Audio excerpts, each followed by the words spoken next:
سلام على اجدع ناس، واهلا بيكم في فيديو مش جديد.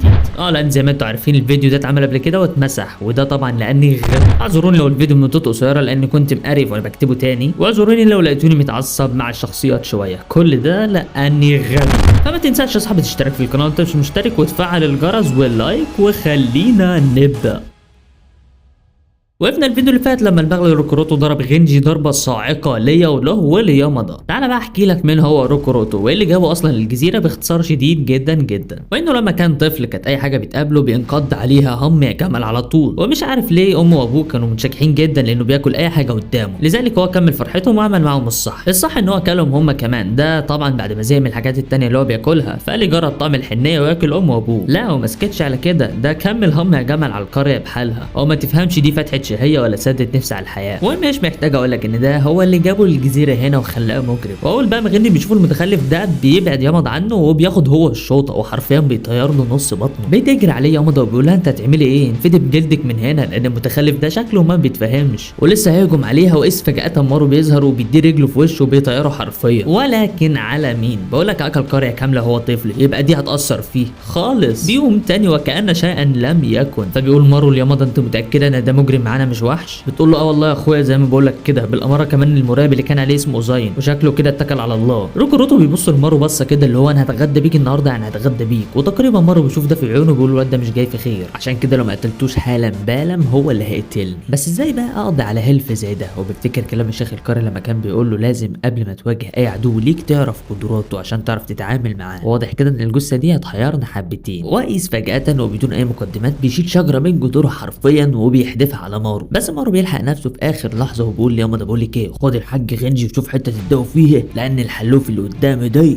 طلع قوي جدا. وبيقول لي يزورها انت هتنيجي تتفرجي كده، ما تنزلي تعملي حاجه. بتقول له لا يا معلمي انت عندك النجوس الخاص بيك، احنا اتفقنا ان انت هتبقى عليك العضلات واحنا المعلومات، شوف شغلك يا كبير. وبيهجم عليه روكوروتو بكل قوه وشوف منين وانا اديك، بس غبي مارو برده له في الشغلانه وبيتفادى كل هجماته، وبيقول انا لو قعدت اتفادى هجومه كده مش هنخلص، بمعنى ان انا لازم ابادر بالهجوم. وفعلا بيقوم ضرب الارض بكعب رجله، بيطلع شويه صخور وبيبو في وش البغل اللي قدامه، ولكن يا صديقي بطبيعه الحال ولا في اي حاجه مقصره. مارو ساعتها بيغضب وبيقول انا لازم كده اوريله قدرتي السريه، وبيقوم شادد القماشه اللي محزم نفسه بيها وهاتك يا لسوعه. ايه يا عم مارو هو ما عملش الواجب؟ المهم بيحاول معاه بكل مهاراته ولكن بتفشل فشلا ذريعا مع هذا المتخلف. في الجهه الثانيه غنجي بيقول يامادا انت بتعملي ايه؟ خلاص ما عادش منه فايده. بتقول له الكلام الجامد ده لا لا لا ما اقدرش اشوف حد من زملاتي بيموت قدام عينيا، لازم اكتم الجرح عشان النزيف يقف. بيقول لها بصراحه انا الاول كنت شايف تصرفاتك شبه رجاله، ولكن دلوقتي وبعد هذه اللحظه عواطف المراه بدات تظهر عليكي، وان فعلا جواكي كائن صغير وشغوف عاوز يبقى ساموراي عظيم. نصيحه مني يا اختي لوجه الله ما تخليش مخاوفك دي تسيطر عليكي. واظن ان اوزان كمان اتكل على الله وانا هحصله، فلذلك لازم تاخدي السيف ده لان روح المقاتل وتنتقمي لينا يا مضى. في الجهه الثانيه مارو بيفكر يستخدم الجوستو اللي عنده ويمسكه من زماره رقبته ويخلص عليه، بس هو لما يعمل الكلام ده يكون اتفعص ولسه بيهجم عليه لانه بيتفاجئ ان صباعه طار، وبنشكح مارو اول ما بيعرف ان اللي عمل الكلام ده هو يامادا. فبتقول له قدرنا نستهدف المفاصل ما بين كل عضله وعضله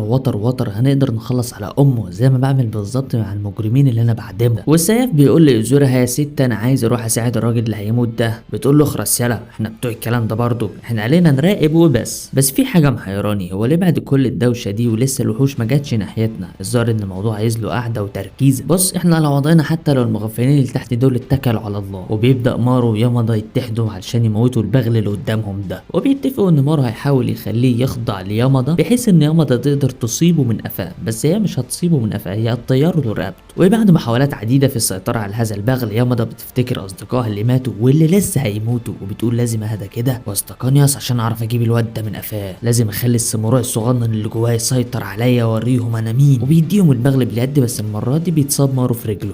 احيه مش هنفضي من الهجمات دي بقى، انا لو فضلت على الحاله دي اكيد هيجي مره ويخلص عليا خالص. الموضوع فعلا عايز قدرات ومهارات عاليه. وبتقول يامادا ان ايده عامله زي المدفع ومن الصعب الواحد يتفادى هجماته، عشان كده لازم اركز واقدر اصيبه في المكان الصح، والموضوع مش محتاج غير ضربه واحده بس، وبالفعل بتصيبه في دراعه ولكن كانها قرصه ناموسه. فبتقول يامادا لمارو الموضوع شبه مستحيل لو فضلنا نهاجم وعضلاته شده كده، لان الموضوع اشبه باننا بنحفر في خرسانه. المهم وبكل اختصار بيتوصلوا لانهم يعملوا خطه بس مش بيقولوا لي عليها، والظاهر كده ان الخطه دي متهوره حبتين، لدرجه ان يزورها بتقول السياف اللي معاه بيقول لك ايه يابا، حانت لحظه تشلح ويجري في الظلام. وبيبدا مارو يقول لنفسه انا كده ما قداميش خيار تاني، وبيبدا يستخدم النجوستو اللي عنده وبيبدا يمسك طوب وبيحدفوا عليه على هيئه كرات من النار، وبكل سهوله بيتصدى لها المجرم. لا وغير كده بيرموهم كمان في انحاء الغابه المجاوره. ومارو مش رحمه لدرجه انه بينزف دم من كتر الطاقه اللي استنزفها، فبتقول له ياما ده كفايه حلو قوي كده، ايه ده انت بقى عشان ما تفيصش مني. وقتها بيكون السياف ويزورها راكبين رجليهم وهاتك يا جري لان الحب هيولع في الذره. والله زي ما بقول لك كده. وبتقول له يا ابني اجري لان البغل ده هيك حالا. وبنعرف وقتها خطه مارو ويامادا وانهم يولعوا في الغابه، مش كلها اكيد، وبالتالي الغابه هتنتج دخان هيسبب في اختناق البغل ده اللي اصلا النار مش هتحوق فيه. فالخطه انهم يموتوه بالدخان اللي بتنتجه النار مش بالنار نفسها لانها مش هتحوق في جدته. بيقول لها السياف يعني هم هيولعوا في الجزيره مش هيولعوا فيه. بتقول له يا ابن المتخلفه لما هم يولعوا في الجزيره الدخان اللي هيطلع ده هيخنق المجرم وبالتالي مش هيقدر يتنفس. وقتها يفقد السيطره على نفسه بعد ما يتنفس جزء كبير من ثاني اكسيد الكربون وهيسهل على يامادا ان هي تصيبه. وبالفعل بتبدا خطه مارو ويامادا ان هي تنجح وبينزل البغل على ركبته بعد ما خلاص ما عادش قادر يتنفس. وبتيجي على طول يامادا تجهز وتستعد للحظه النهايه، ولكن لسه برضه المتخلف ده عمال يقاوم. فيجي مارو يدافع عنها ويقول له ما تهدى بقى يا عم ومفيش فايده في اللي خلفوك. وبيقول له يامادا خلصينا بقى لان انا مش هقدر اتني كده كتير. وبتبدا يامادا تاخد نفس عميق وتجمع طاقتها وتنزل على رقبته. وهنا بتشوف الجانب المظلم للمجرم روكوروتو وبيبدا شريط حياته يتعرض قدام عينيه، وانه كان اول واخر مولود لابوه وامه، وغير كمان الذكريات الحمضانه انه كان طول الوقت بياكل في اي حاجه بتيجي قدامه، وكان دايما بيكسر اي حاجه لحد ما يوصل لسن النضوج وخلص على امه وابوه وعلى بقيه القريه. وكان دايما بيسال نفسه هو انا ليه ما بشبعش وليه كل الناس بتخاف مني ومش بترضى تلعب معايا. ساعتها بتشوف يامادا ده في عينيه وان كل اللي كان بيعمله ده بدافع الخوف مش اكتر. بدافع الخوف ايه ده، كل ده كان بدافع التخلف. قالوا لنا راجل طول الحلقه مجرم وبتاع ويجي في الاخر يستعطفوه بقى وكيكي وميكي. طب انا كان مال امي من الاول. فبتتاسف له ان هي خوفته وبتبدا تمسكه على اساس ان هو طفل وتقول له ما تقلقش المكان اللي انت فيه ده ما فيهوش حد فيه هيكرهك تاني واحسن بكتير من العالم بتاعنا. بس الحقيقه ان هي كانت ماسكه راسه بعد ما موتته وبتقول له خلاص انت ممكن تركض هنا بسلام. وبيقول لها مارو الظاهر كده انا زودت الحريق ومش هقدر اطفيه ويستحسن نهرب من المكان ده بسرعه لان الوحوش بدات تتجمع. وبالفعل بياخدوا بعضهم وبيهربوا وبتضطر يامادا ان هي تسيب جثه غنجي وبتبدا تفتكر كل ذكرياتها معاه وان هو كان اول مدرب ليها يعلمها استعمال السيف وان هي فعلا خسرت ساموراي شجاع من عشيرتها. وبالفعل بتبدا الوحوش تتجمع حوالين النار وده اللي بيخلي مارو ويامادا مستغربين جدا لان في الطبيعي الوحوش والحيوانات بطبيعتها الغريزيه بتخاف من النار، انما دول العكس بالنسبه لهم دي حاجه جديده وجامده اخر حاجه. واثناء ما هم بيجروا بيلاقوا السياف ويزورها واقفين متصنمين وباين ان هم شايفين حاجه لاول مره ممكن يشوفوها في الجزيره. واول ما بيوصلوا لهم بيقولوا في ايه يا جدعان ضاربين وش او منحطب كده ليه؟ ولكن اول ما بيشوفوا المنظر بيضربوا نفس الوش هم كمان وما بيتكلموش. وبنشوف ان دي قريه مهجوره، فبيقول لهم السياف لو فعلا الاشاعات اللي طلعت عن الجزيره دي حقيقيه وان دي قريه نينجستو فده معناه حاجه واحده